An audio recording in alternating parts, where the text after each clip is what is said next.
बढ़ाना।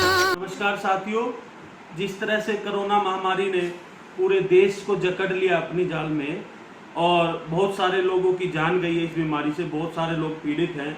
मैं उन सबको नमन करता हूं, ख़ास तौर पे अपने जो स्वास्थ्यकर्मी जो हमारे डॉक्टर हैं, चाहे वो मेडिकल स्टाफ है, सभी को प्रणाम करता हूं, नमन करता हूं। लेकिन इस बीमारी से अगर सबसे ज़्यादा किसी पे मार पड़ी है तो देश के किसान पे है। देश का अन्नदाता बहुत परेशान है, दोहरी मार झेल रहा है। पहले तो बारिश, बेमौसम बारिश के कारण, फिर ओलावृष्टि के कारण, और अब कोरोना ने देश के अन्नदाता की बिल्कुल कमर तोड़ दी है। तो मैं आप सब लोगों से उम्मीद करता हूं कि किसान कांग्रेस के द्वारा एक मुहिम चलाई जा रही है, किसान कर्जा मुक्ति।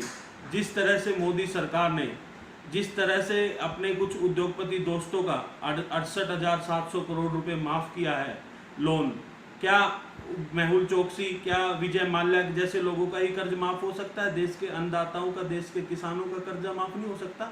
मैं सरकार से पूछना चाहता हूँ।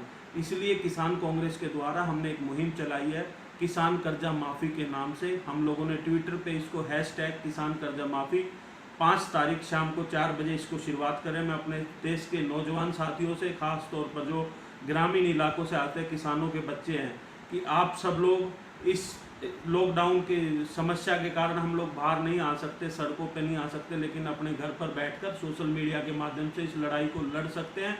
जिन साथियों का ट्विटर अकाउंट नहीं है वो अपने ट्विटर अकाउंट बनाएं और ज़्यादा से ज़्यादा इस हैशटैग को करें, ताकि इस गूंगी बहरी सरकार को, किसान विरोधी सरकार को हम लोग चेता सकें कि एक उद्योगपतियों के कर्जे माफ़ इस देश में नहीं चलेंगे। देश के किसानों का कर्जा माफ़ करना पड़ेगा। जय हिंद साथियों, धन्यवाद।